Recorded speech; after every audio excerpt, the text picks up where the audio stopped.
Aikwe, Neknamalita, and this is my channel, The Midnight Librarian.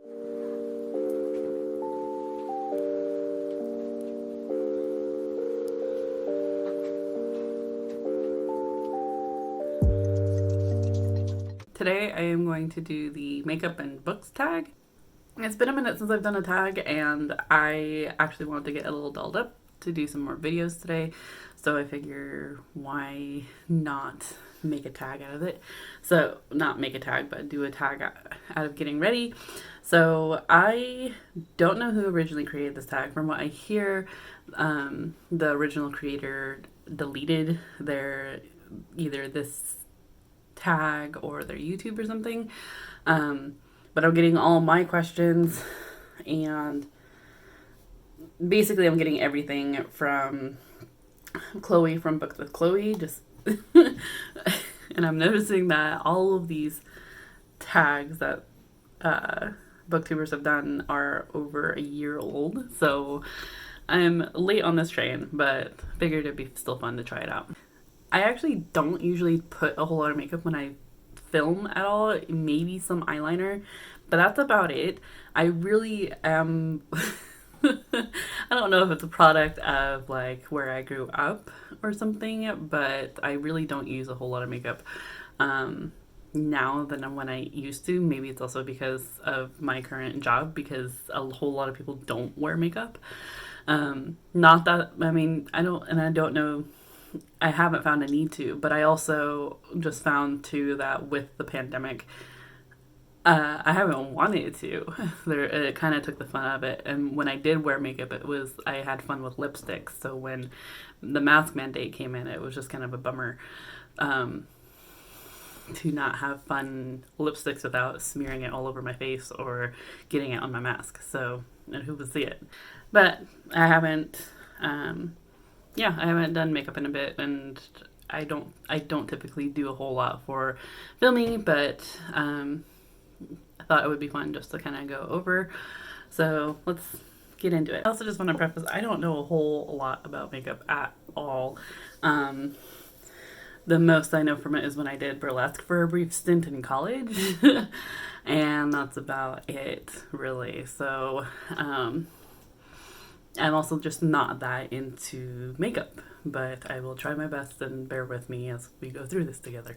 So the first one is primer. I use Urban Decay Optical Illusion Complex Complexion Primer. Question for this one is a book that's made a lasting impression on you, and that I would have to say is 2 books, because I can't choose one.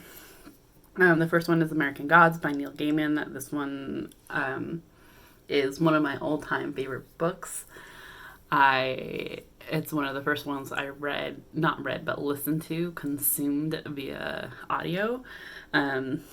For a while I didn't think I could do audio just because I thought I was going to be real picky with the narration, and just didn't really understand how it worked. But my brother actually got me into audiobooks and suggested Neil Gaiman because he has a really good narration voice and he narrates a lot of his own books. So I had listened to Norse Gods first, which was awesome. But then after that, I listened to American Gods, which the full cast version, which I absolutely loved. Mostly because I really enjoy Ian McShane, and I thought he was a perfect Mr. Wednesday. But I love the complexity of the book, the intricacy between all these gods from various different cultures and regions, and how they've changed based on region to region, but have also followed the people that have worshipped them as they immigrated to the United States. So I really enjoyed it. Basically, if you don't know what American Gods is, we're following this guy Shadow, who recently got out of prison and finds himself homeless and jobless, and he meets Mr. Wednesday, and who offers him a job, essentially to be his runner, his bodyguard, whatever he needs. And Shadow is slowly trying to piece together like, ultimately doesn't want anything to do with Mr. Wednesday, but, like, he's kind of stuck. So ultimately ends up piecing together what's going on. And basically there's a war coming. So, yeah, I don't know. One of my favorite books of all time. The next one is American War by Omar El Akkad. This one, so I used to really enjoy reading in high school, and middle school, and early college, but by the time I got to a university rather than my community college, reading kind of fell to the wayside, and mostly because I had required reading to do, and a bunch of homework. So it kind of fell to the wayside. So after and American War, I think I had gone into my local bookstore for the first time in forever and found American War, was really attracted to the book cover, was really interested in it, read it. It's still it's one of those books that I still consider an all-time favorite, but because I haven't read it in a while, I question if I'd still feel the same, and actually have been wanting to do a reread. But I'm also just terrible with rereads, so who knows. But it was fairly lasting. It had a lasting impression on me. Really enjoyed it. And then, in fact, my partner, Brad, ended up reading it after I did.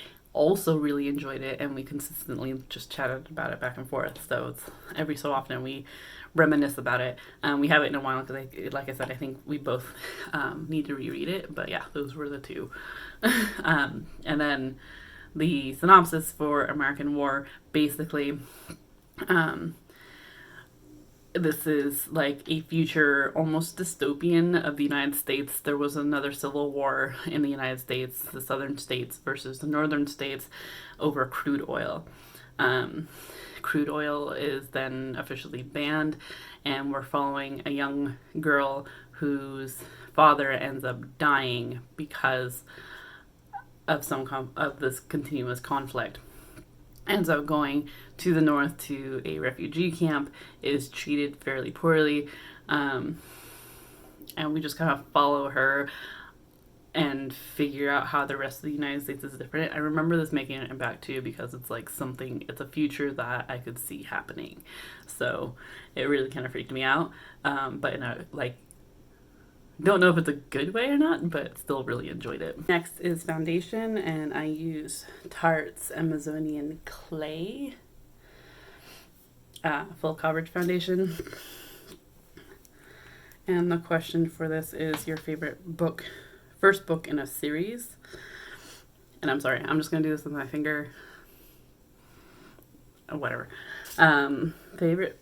I need to keep taking my glasses on and off because I can't really everything's blurry without my glasses. I can still see. Favorite first book in a series, though,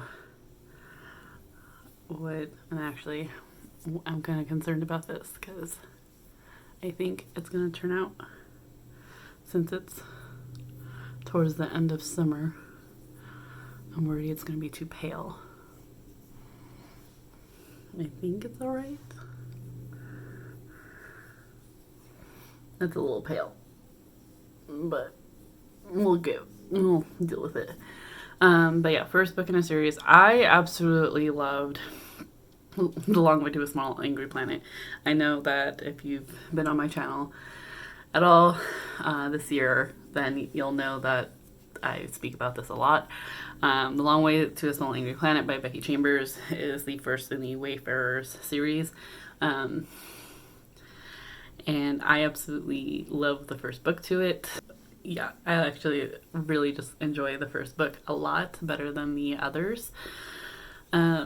We follow Rosemary Harper, who's escaping her life on Mars and has gotten hired on the Wayfarer, and we essentially just follow the Wayfarer crew as they get hired. Oh yeah, that's way too pale right now for my skin tone. Oh well.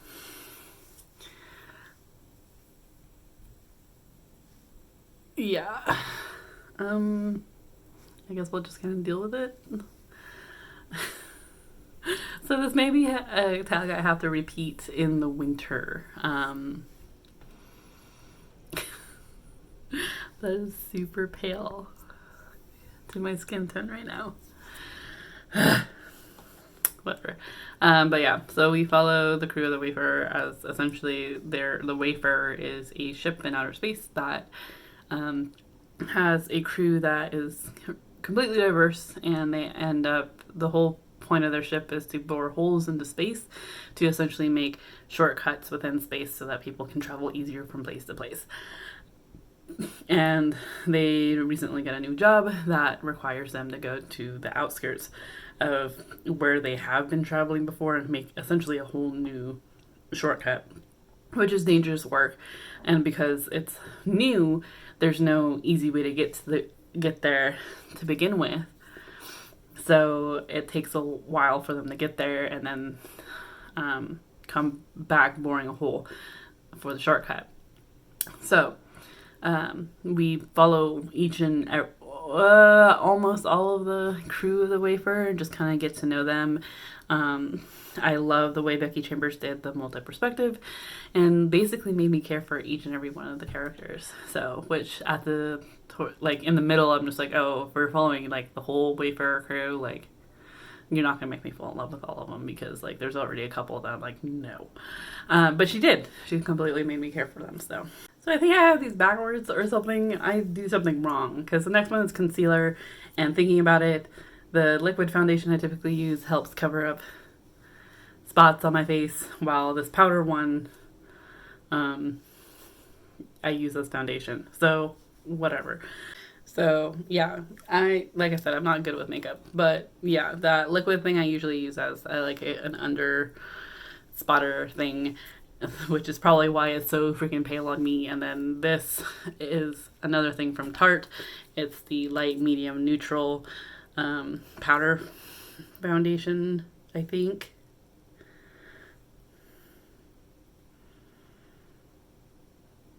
Yeah, it's the full coverage foundation. But whatever, we're gonna go with concealer. And the concealer question is, what character do you wish didn't exist? Trying to think if I had like that. There's a couple books I wish didn't exist, but I don't know about characters themselves.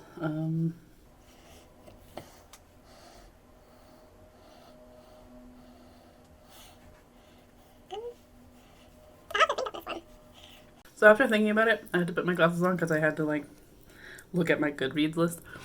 After thinking about it, I would have to say that the character I wish didn't exist is in the Kiss Quotient. There is a character, not a main one. It's actually one of the love interest's ex. I don't think it's an ex. It's like a client, because the Kiss Quotient, we follow a young woman who is on the autism spectrum and is like really smart, but like a little socially awkward, and she ends up hiring an escort to teach her how to be intimate, because she wants to appease her parents and like date someone and just to kind of get them off her back. So the escort so it's like the fake dating trope.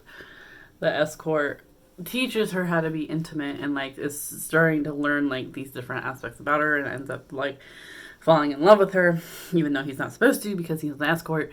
But yeah, at one point, so I didn't quite like the book. I ended up actually giving mine to Celine from I Love Books Okay, or reading. I'm sorry, I forgot what they changed their handle to, but I'll leave it here. But yeah, I ended up giving it to them because I just wasn't really impressed by it. I liked the first half of the book, but the second half I wasn't impressed, mostly because of this one ex-client or client of the escorts of the love interest. It was very reminiscent of 50 Shades of Grey to me. just to me, like, I'm not trying to make the comparison between the Kiss Quotient and 50 Shades of Grey, but it was very similar in that respect. That's what led to the miscommunication, which led to, like, them breaking up because of the miscommunication, when really either one of them just needed to, like, talk. And that's one thing I don't like about romances, is the miscommunication trope as, like, a tool to break up people, depending on how it's used. Helen Hoang, actually, I really enjoyed The Bride Test, which also uses miscommunication, but it made sense to me in that one because there's a cultural difference. Aimee is from Korea. There's different aspects, there's cultural barriers there. And then, of course, because the love interest in that, I'm sorry, I forgot his name, is also on the autism spectrum. There is there's miscommunication, or so that to me made more sense. And actually, I really liked The Bride Test. I thought it was really cute. But yeah, in the Kids Quotient, I think it could have done without that character. I just wish there was some other kind of plot point to make it better. So I think that looks a little better now with the powder on it. I don't know how this is going, because now the next thing is powder, and I just used that, and I do not know makeup. But the question for that is your favorite last book in a series, and I wish I could answer this. I don't read a whole lot of series.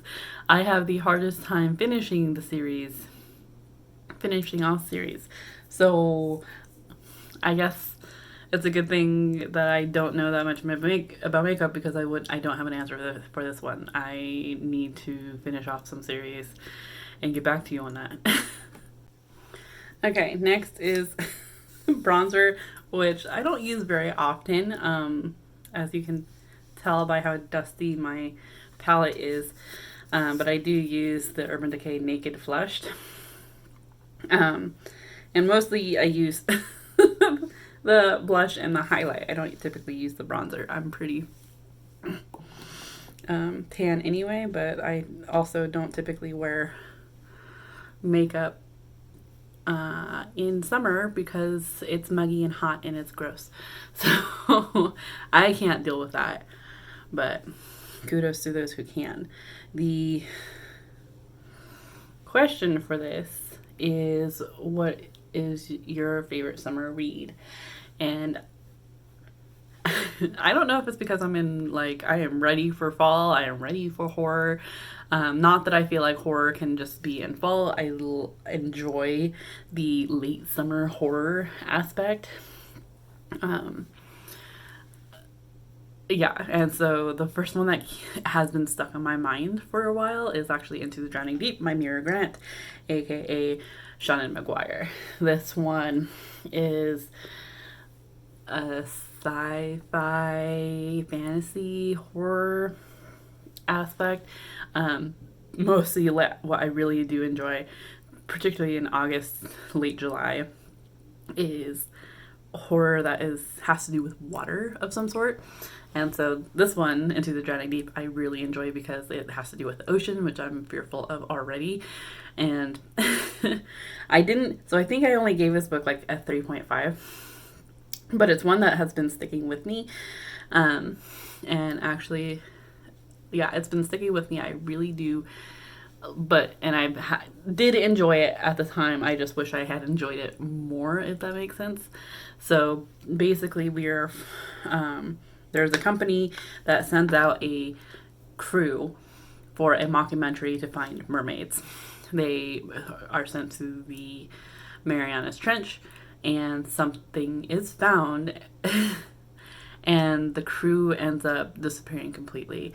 Only the boat is found. So years later, people there was a viral video that came from that. Some people think it's a hoax, other people think it's a conspiracy. And this entertainment company that was trying to make the mockumentary is actually funding another voyage to go see if there's actually mermaids or not. This is no longer a mockumentary. They have gotten scientists of all sorts to be on this voyage, one of which is a marine biologist, I believe, whose sister was on the previous voyage, and so she's on there to like try to figure out where her sister went, what's true, what's not. So yeah, we follow a couple of perspectives, and there is something in the water, and I think it's really fun, really interesting. I like the scientific marine biology jargon. They have multiple different aspects. They even have linguists and signers. The like diverse. I feel like it could have been pushed in diversity, but I loved how diverse it was. So yeah, it was just really fun. Yeah, I think it's like a fun, spooky summer read. So okay, next is Contour, and I barely know what that means, but I assume the highlights in this one again. If you're a beauty blogger or vlogger, beauty person, or just have more makeup knowledge than I do and are cringing, I apologize. I am trying. But the question for this is a book that surprised you of how much depth it had. And for that, I'm going to go with World of Wonders and Praise of Fireflies, Whale Sharks and Other Astonishments by Aimee. I'm going to mispronounce this and I apologize. Nezhukumatathil. I apologize. But yeah, this is actually a relatively short little essay collection by Aimee, who is mixed race in the United States. And I kind of just thought it was just going to be like short little essays talking about various animals. And actually, like it is, but there's more to it than that. Aimee very much talks about how she relates to the animals in question, and or like how it represents a certain aspect in her life. One of which that continuously comes to mind for me is her essay on Peacock and how she grew up in the when she came to the United States and was in a classroom in an elementary school, and the teacher requested that they draw their favorite animal or draw an animal or something, and Aimee started drawing a peacock because she had been had gone and visited her grandma in India, and she just absolutely loved peacocks. But then the teacher starts criticizing in front of the whole class, going, some students didn't understand the prompt that we are in America and needed to draw American animals. And so Aimee had to flip her paper over and ended up drawing a bald eagle and won some contest for it. But there's like repercussions with that, because she like came home and like questioned her parents, going, why do we have peacocks everywhere? I don't know. It was just really, there was a depth to our education system. Like, there are peaks, not as like lengthy as like I would have, like if she ever wrote a full length book about her life, I would definitely read it. Or did a deep dive into one of the chapters, definitely would read it. It was just that like these little peeks into her life with this book was really just nice and eye-opening. So, because like I know that the United States education system can be and is extremely flawed, but like, but yeah, that I very much appreciated. Okay, next is blush, and I'm still in the same palette. I'm just going to use the blush from here. I do need to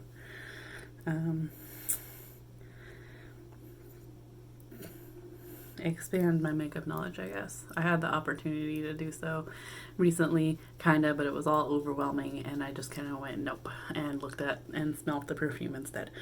The question for this one is, what is what was the cringeworthy romance. I thought of two looking through my Goodreads. First, the one that I thought of was Neurotica by Eliza Gordon. I did not like how this freaking romance took place. I liked the thought of it because it was kind of geeky. It was based in Portland, but like I did not like any. It was like an attempt to do a love triangle. Jesus, it scared me. It was an attempt to do a love triangle, but like the option for one of the love interests was like a no-brainer. Like, no. But then the main love interest for the young woman was just like, at a certain point, it was like, that's ridiculous. So basically the whole whole premise of this book was that we're following a young woman who ends up, I believe, losing her job, and she has a hard time talking about sex. So, and that's not her job, but like she writes a lot of fan fiction, to the point where I don't know if it's her roommate, ends up convincing her to write fanfic, like write erotic, or someone convinces her, I don't know how, or she convinces herself to write an erotic story and publish it, and she gets published. But then has to lie and say it wasn't her, it was her roommate.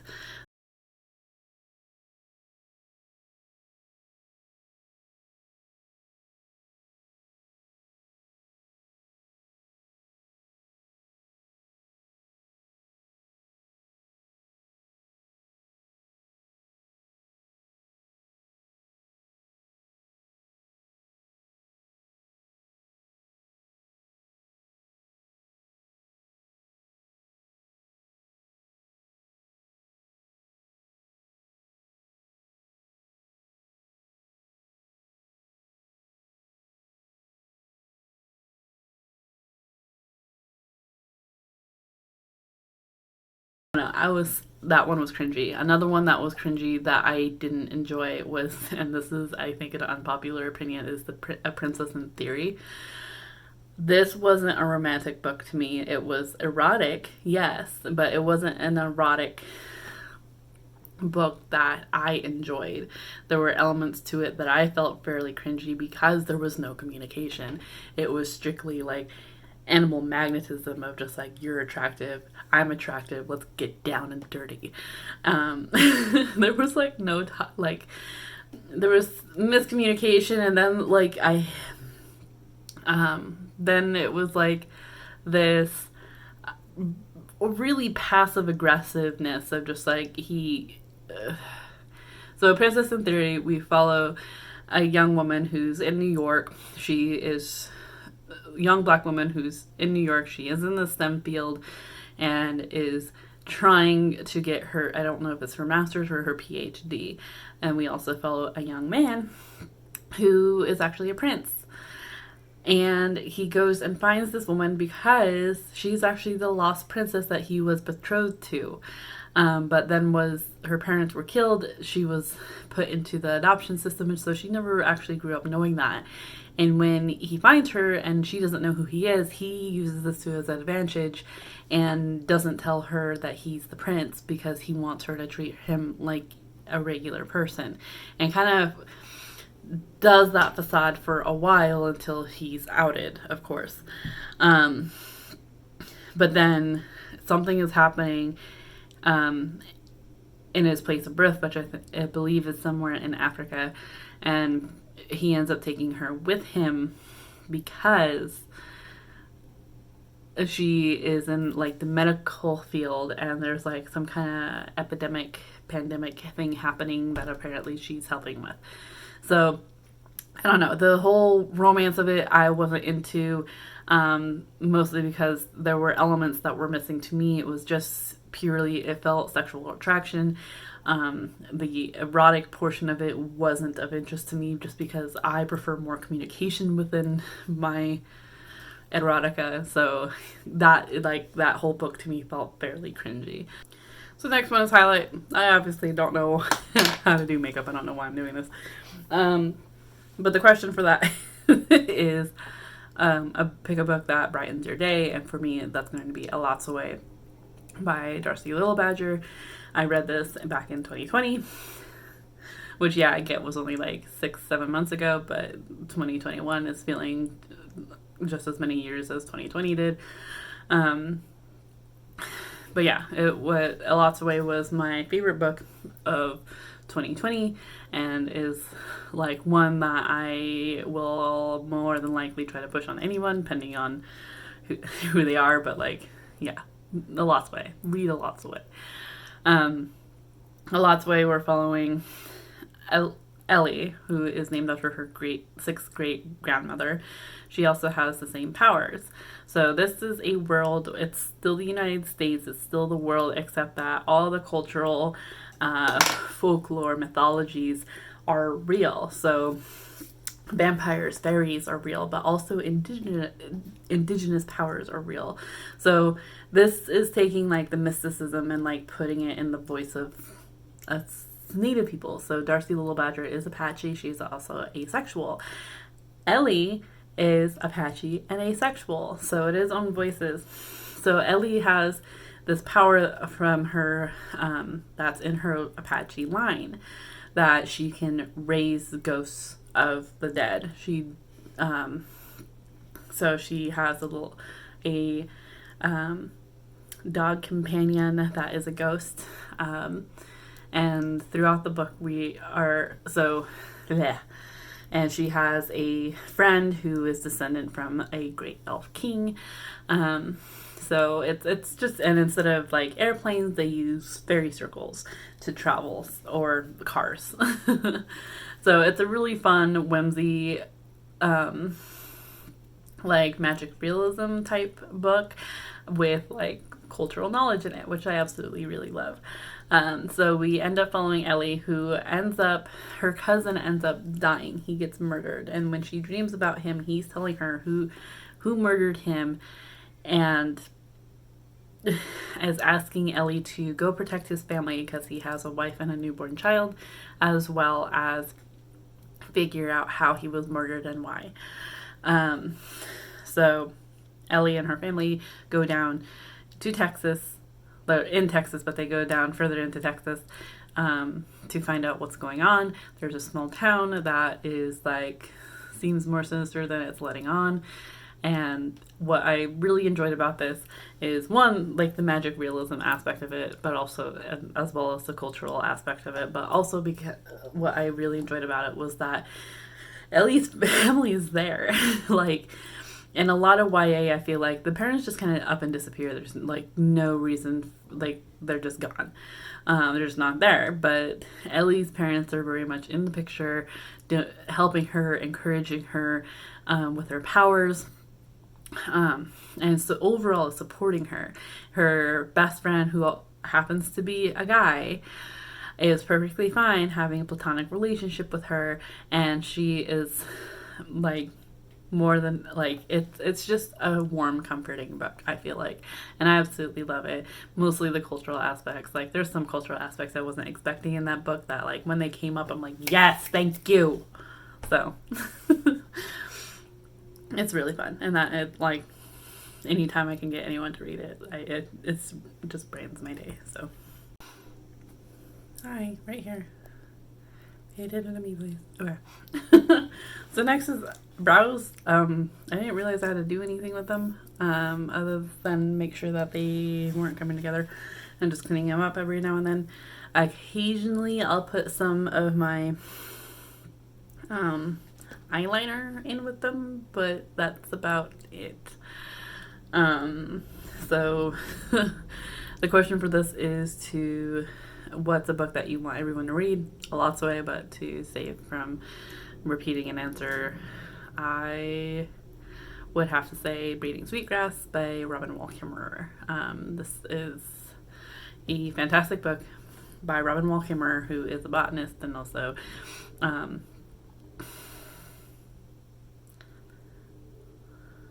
indigenous Potawatomi. That's what it is.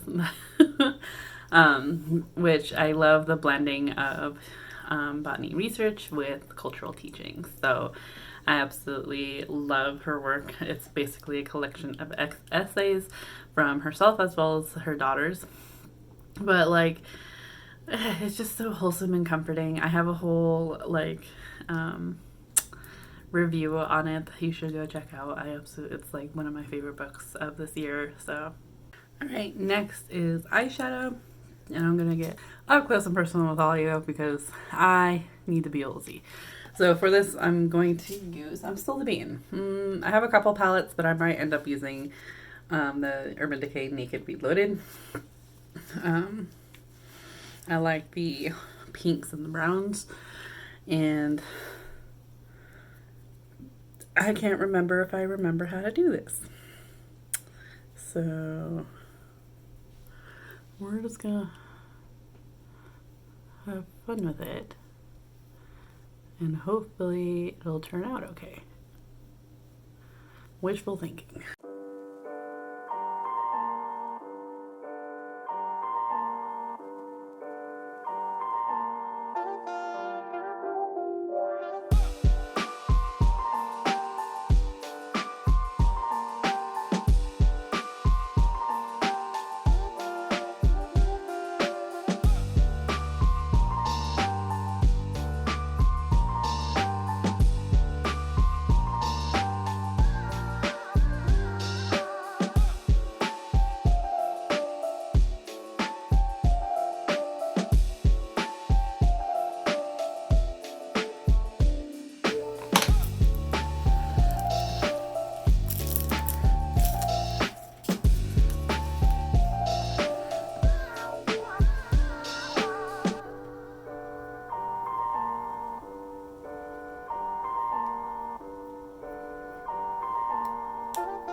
I've gotten asked before if it helps that I paint, if it helps with my makeup. No, not really.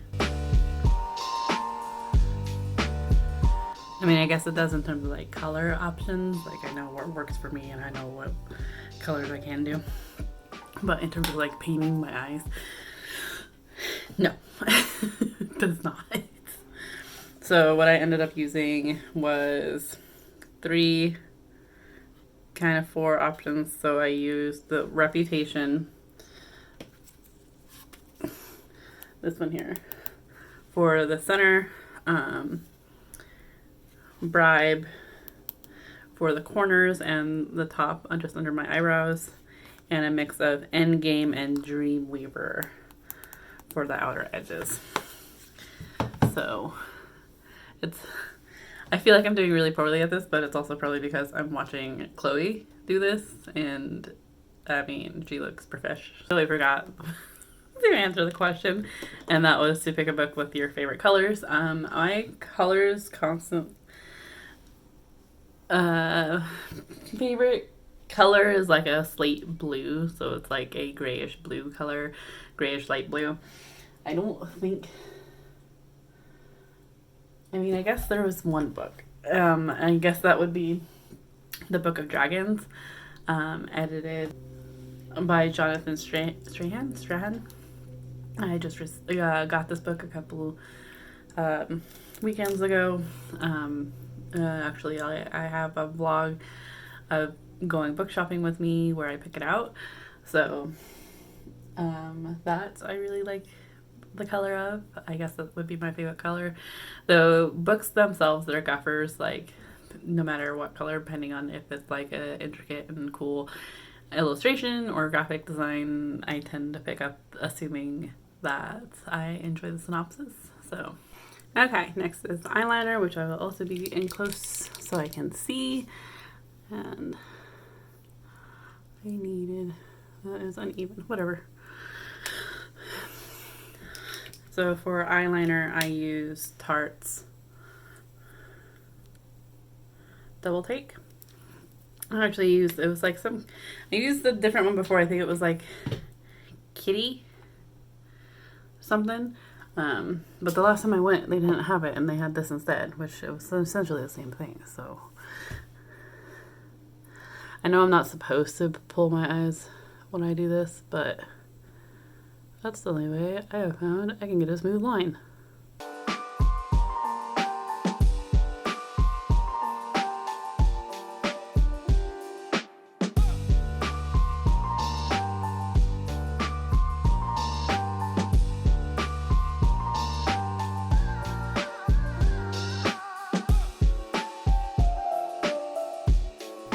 I use the top is like a liquid paint brush thing, and then the bottom is like that, and I'll get my waterline. So the question for this one is name a dark and mysterious book, and for that I'm going to choose The Only Good Indians by Stephen Graham Jones. I read this September of last year, and we are following 4 Blackfeet men who end up going hunting at the end of the season, or last day of the season. They're desperate. They're hoping to find some elk to fill their fridges. And I'll just go ahead and get my eyebrows here too. Yeah, hoping to get some elk for the end of the season, and end up going in a space that they technically weren't allowed to go into, and they kind of hunted unethically. So they ended up killing a bunch of elk. Years later, Elkhead woman comes and is seeking her revenge. So need to do my eyebrows here shortly. But yeah, she ends up coming for her revenge and seeks out all 4 of these men. And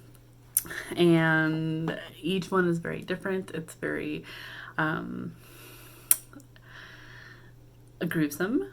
There were some definitely just like graphic moments.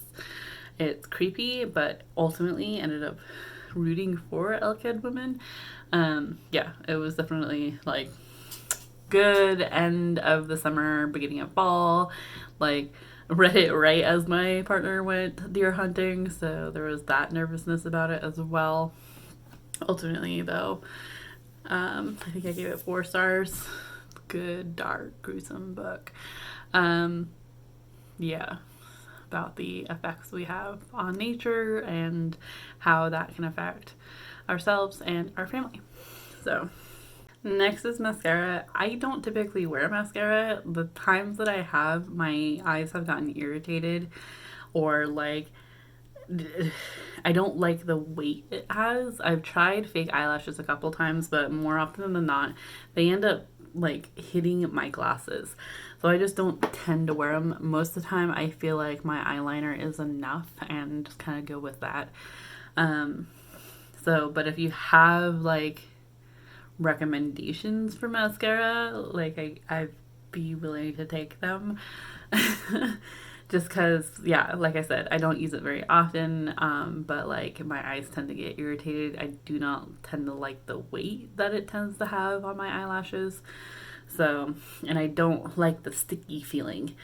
So I'm sure there's mascara out there that does without all that, but it's because like I haven't gotten into it. So if you have recommendations, feel free to leave them down in the comments below. The question for us is picking a long book, and I would have to go with The Help by Kathryn Stockett. I read this fairly recently and really enjoyed it, too much to my surprise. I had received this book from my dad back when the movie adaptation came out. So that was like fairly while ago, and I just recently read it through my library, through audio, listening to it through my library, and I really enjoyed it. On 1960s Jim Crow laws, I felt like, though I can't accurately say the representation, but I thought it was, I personally thought that it was a fun learning experience. There was some issues that I did have in terms of like wanting them to expand on the two instances that indigenous people were mentioned. One of which was when medicine was given and someone questions going, why would they help us? We've been poisoning their water. And then another one was comparing someone to an Indian on payday who immediately go get whiskey. So that like the first one I wanted them to kind of expand it on, but of course like didn't know how they would do that and have it fit into the rest of the book. The second was just a bad stereotype. So but the rest of the book I really enjoyed. I thought it was really fun. I liked the growth of all the characters. We follow 3 characters, 2 black maids, Minnie and Aileen. Aileen is like a child caretaker of sorts. She's taking care of her 17th white child. And Minnie is a housekeeper they're both maids. They're both colored maids in Jackson, Mississippi. But Minnie has quite the mouth on her, and her reputation precedes her. So when she loses her job and tries to get another one, it's hard for her to do so because everyone knows about her reputation. And then we follow Skeeter, who is a upper class white woman, a socialite. So when Skeeter gets the idea of Skeeter comes home from college, she finds out that her black maid that essentially raised her since she was a baby is gone.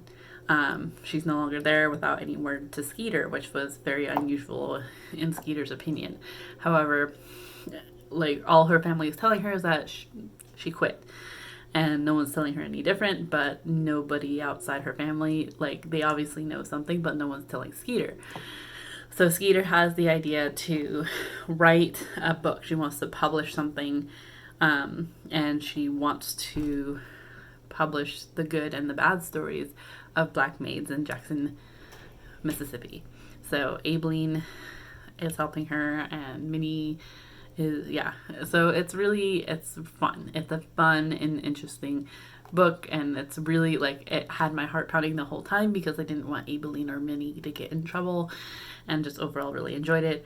It is just over 500 pages, and I wanted to talk about a tome that I had read and enjoyed, and I think last year all of my tomes were like middle of the road type deals. So yeah, I need to read more tomes.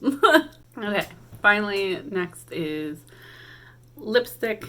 And based on the shirt I was wearing, I was hoping to find my Baba Violet, but I'm not knowing where that is at the moment, so I will stick with this Morph Matte Goosebumps, which is essentially just like a darker brown. I tend to go for like the dark browns, darker reds, darker colors.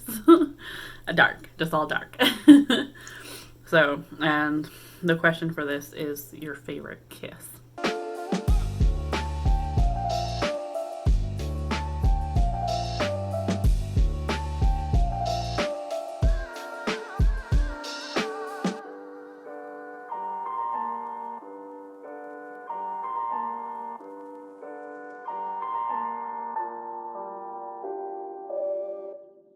Favorite kiss.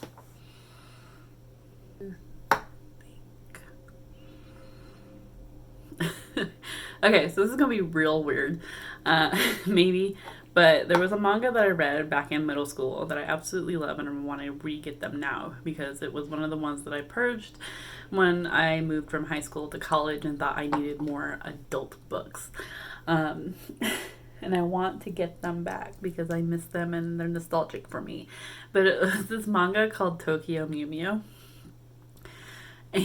And which are essentially, we follow like a group of teen girls who end up being genetically modified with the characteristics of endangered animal species. And each one has a power that goes with that animal. But we follow the girl in pink that's mixed with a cat, endangered cat of some sort. And at one point, like, this alien these aliens come to Earth and like they think they're bad guys, but only to find out that they're not. And the main alien ends up falling in love with the pink girl that's has infused cat DNA. But that kiss, I remember just like in middle school before like I actually ever kissed anybody. It was just like shocking. And it's always been like the awe. Like I remember like that happening in the manga, just like my heart melting and just loving. Kip is the alien's name. I cannot for the life of me remember the girl's name, but that was the kiss that like that I think of every time that I'm just like, will a kiss ever be like that shock and awe for me as it was in middle school? So that is it for the tag, but I do have one more thing that I would like to do to my face real quick. So like I said, I didn't learn a whole lot about makeup until I did burlesque for a brief stint in college, and that's when I learned the majority of what I do know about makeup, which is not a lot. I just got hair. So I've had this, I do a makeup setting spray, typically to my face. I don't know if anybody else does. I noticed that Chloe did not, but I think there was like a powdered setting that she did instead. And I'm, one, sorry for the filth of this, because I did use it while, like, I've had the setting spray since burlesque, since early college. Not early college, I guess it was mid-college. It was when I went to the CSU as opposed to the community college.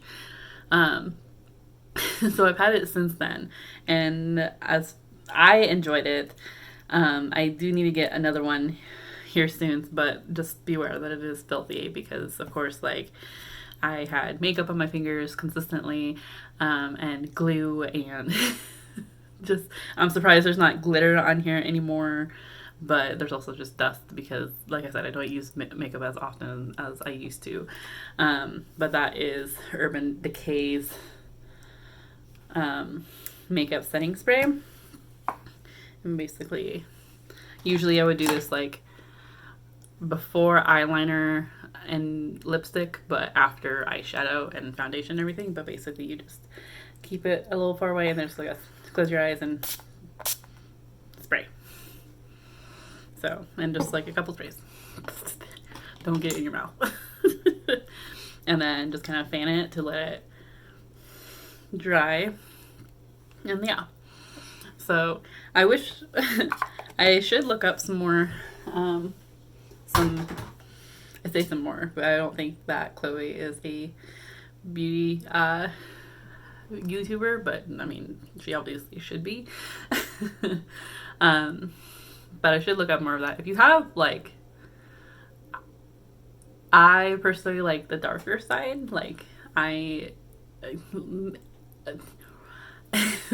darker side of makeup. I mean, tan, but I also enjoy this, like, gothy things. So if you have any beauty YouTubers that you could recommend me, please leave them down in the comments down below. Otherwise, thank you for watching. If you have yet to do so already, be sure to give this video a thumbs up, as well as subscribe. Hit the little bell icon to get notified when I post more content. And yeah, hopefully I didn't make you cringe too much. I will see you in the next video very soon. Chew.